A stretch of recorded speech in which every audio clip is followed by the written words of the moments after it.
Oremos também fervorosamente em favor daqueles que esperamos visitar, trazendo-os um a um à presença de Deus com uma fé viva. Unicamente o trabalho realizado com muita oração e santificado pelos méritos de Cristo demonstrar-se-á, afinal, haver sido eficaz. Oração intercessora. Veja, querido, vamos falar de oração intercessória e vamos dar um fundamento bíblico para o que vamos dizer. Veja o que diz Jó, capítulo 42, verso 10. Mudou o Senhor a sorte de Jó quando este orava pelos seus amigos, e o Senhor deu-lhe em dobro de tudo que antes possuíra. Você conhece a história de Jó? Ele estava completamente mal, o inimigo tinha atacado ele, tirou os filhos, tirou o dinheiro, tirou a fazenda, tirou tudo, tirou a saúde, estava aí deitado, coçando a sarna do seu corpo que cobria ele dos pés até a cabeça. Estava mal. E que faz o cristão quando está mal? Ora, suplica, clama a Deus. E parece que nada acontecia na vida de Jó. Por mais que clamava, por mais que suplicava, Deus meu, por quê? Me ajuda, por favor, me cura, me devolve. Nada acontecia. Aí um dia, Jó parou de orar por ele e começou a orar por seus amigos.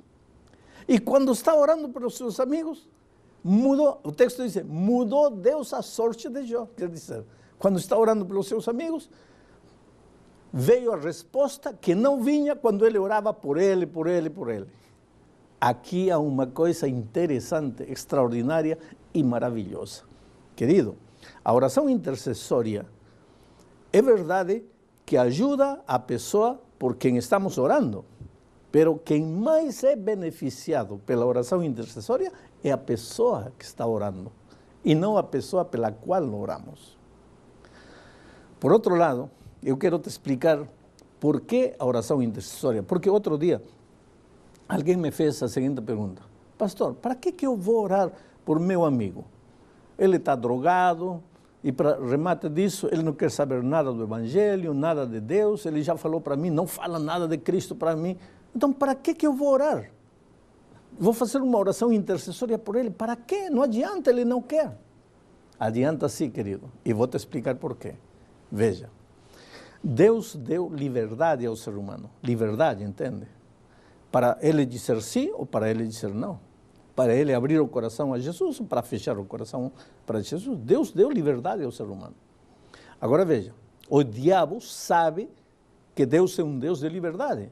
O diabo sabe que Deus respeita a liberdade do ser humano.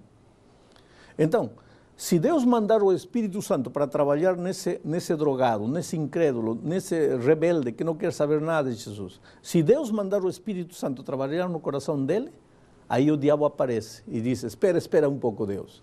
Por que você está incomodando ele se ele não está pedindo nada? Ele não está orando, ele não está desejando, ele não está clamando. Você não diz que é um Deus de liberdade, então respeita a liberdade dele, não atrapalha a vida dele. Para que você está trabalhando no coração dele se ele não quer? E o inimigo teria razão. Mas, quando você ora por ele, quando você participa da oração intercessória em favor do incrédulo, daquele que não quer saber nada, você dá um argumento para Deus continuar trabalhando no coração dele. Sabe por quê? Porque quando o Espírito Santo vai a trabalhar no coração dele, e o inimigo vendo e diz assim: por que está incomodando ele se ele não está pedindo nada? Deus diz: tudo bem, ele não está pedindo nada e eu não estou respondendo à oração dele porque ele não está pedindo nada. Eu estou respondendo à oração deste outro filho porque ele está me pedindo. Você percebe? Quando você participa da oração intercessória, você está dando a Deus o argumento que ele precisa para continuar trabalhando no incrédulo. Agora, tem uma coisa. Você precisa entender isto que vou falar. Muitas vezes, o resultado da oração intercessória não vem do dia para o outro. Não espera que você ora hoje por seu filho e amanhã seu filho está convertido. Não espero que hoje você ora pelo seu vizinho incrédulo e amanhã ele vai bater a porta dizendo, olha, eu quero estudos bíblicos. Calma aí. Eu sempre gosto de contar a história de meu pai e da minha mãe. Meu pai ouviu falar de Jesus quando minha mãe aceitou Jesus. Mas ele não quis saber nada. Minha mãe aceitou, ele não. Então minha mãe começou a orar pelo marido, por meu pai. E sabe, passaram 10 anos, nada. 20 anos, nada. 30 anos, nada. Eu já era pastor. Meus irmãos já estavam grandes.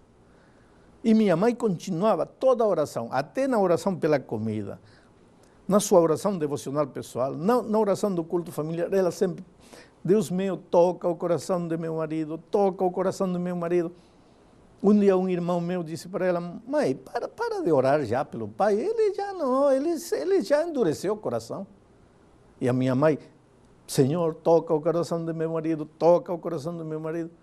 E 34 anos depois, ele nos dá a surpresa de que aceita Jesus, se entrega a Jesus, e eu tive a alegria de batizar meu próprio pai. 34 anos de oração intercessória. Interessante. Outro dia eu estava pregando em Maringá, e o pastor me disse assim, pastor, está vendo aquele velhinho careca ao lado de um velhinho de cabelo branco? Falei, sim. Me disse, o velhinho de cabelo branco tem 82 anos. E o velhinho careca tem 62 anos. O velhinho careca é filho do velhinho de cabelo branco. Agora, o que o senhor não sabe é que aos 12 anos, ou seja, há 50 anos atrás, o velhinho careca saiu da igreja. E o velhinho de cabelo branco, que é o pai, orou de manhã, meio-dia, de tarde, durante 50 anos. E pastor, semana passada, eu acabo de batizar o velhinho careca, que é o filho. Depois de ter estado fora da igreja 50 anos, eu acabo de batizar ele. Está vendo o poder da oração intercessória? Portanto, querido, ore, clame a Deus. Outra história mais, para incentivar você a participar da oração intercessória. Quando eu era pastor de igreja, havia uma irmã cujo marido também não era de igreja. E ela orava. Eu saí dessa igreja, eu fui nomeado diretor de jovens do campo, aí eu vim para o Brasil. Cada vez que voltava para o Peru, eu me encontrava, ela sempre que sabia que eu estava lá em Lima, ia na igreja onde eu ia pregar, e no final me cumprimentava. E eu perguntava, e como vai o esposo? Nada, pastor. 2, 3 anos depois voltava. E aí, como vai o esposo? Nada, pastor. Nada, pastor. Anos e anos, nada, pastor. Aí um dia eu chego, ela vem com um sorriso, me abraça, pastor, glória a Deus. Meu marido está na igreja, meu marido se batizou. E eu perguntei, e como foi isso? E sabe o que ela disse? Pastor, durante mais de 30 anos, eu falava todo dia para meu marido acerca de Jesus. E nada. Mas no último ano, eu inverti as coisas. Comecei a falar para Jesus acerca de meu marido. E aí ele se converteu. Está vendo o resultado da oração intercessória. Portanto, querido, participe da oração intercessória. Agora, qual é o papel da oração intercessória no trabalho de evangelização? Procure 5 amigos. Pelo menos 5. Por quê? Porque os 5 não vão se entregar a Jesus. Pode ser que sim, mas talvez não.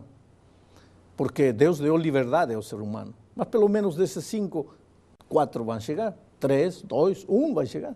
Por isso, procure 5. E comece a orar. Primeiro, ore para que Deus prepare o coração dessa pessoa. Para quando você visitar, ela aceite a visita. E lembre-se, não chegue falando de religião primeiro. Chegue falando das coisas que lhe interessam. Mas ore. E tem outra coisa. Na oração intercessória é bom trabalhar também em grupos de 2. 2. Por exemplo, Pedro é meu amigo. Ele tem 5 interessados. Eu também tenho 5 interessados. Agora, os dois formamos uma dupla. Eu vou orar por meus 5 interessados e pelos 5 interessados dele. Ele vai orar pelos 5 interessados dele e por meus 5 interessados. E sabe a promessa de Jesus? Diz assim: quando na terra 2 se puserem de acordo para pedir qualquer coisa, meu Pai desde os céus se as dará. Entendeu? Vou repetir. Quando 2 na terra, Pedro e Alejandro, quando 2 na terra se puserem de acordo para pedir sobre qualquer coisa, meu Pai desde os céus responderá. Então, se você e seu amigo na igreja estão orando pelos seus interessados e a promessa de Deus é: meu Pai desde os céus responderá, oh querido, não duvide, creia na promessa de Jesus. Evangelização não é um trabalho apenas humano, você é um instrumento. Você se coloca nas mãos de Deus, mas quem toca o coração, quem converte o coração, quem transforma a vida, quem mexe com os sentimentos, com o raciocínio humano é Deus, é o Espírito Santo. E qual é o teu papel? Em primeiro lugar, orar, orar, orar, orar, orar, clamar, clamar, clamar, oração intercessória. E em segundo lugar, procurar. Só que quando você procura essa pessoa, o Espírito já fez o trabalho fica muito mais fácil para você. Então, coloque-se nas mãos de Deus. Deixe-se usar pelo Espírito Santo. Que Deus te abençoe. Oremos também fervorosamente em favor daqueles que esperamos visitar, trazendo-os um a um à presença de Deus com uma fé viva. Unicamente o trabalho realizado com muita oração e santificado pelos méritos de Cristo demonstrar-se-á, afinal, haver sido eficaz. Próximo tema: visitação.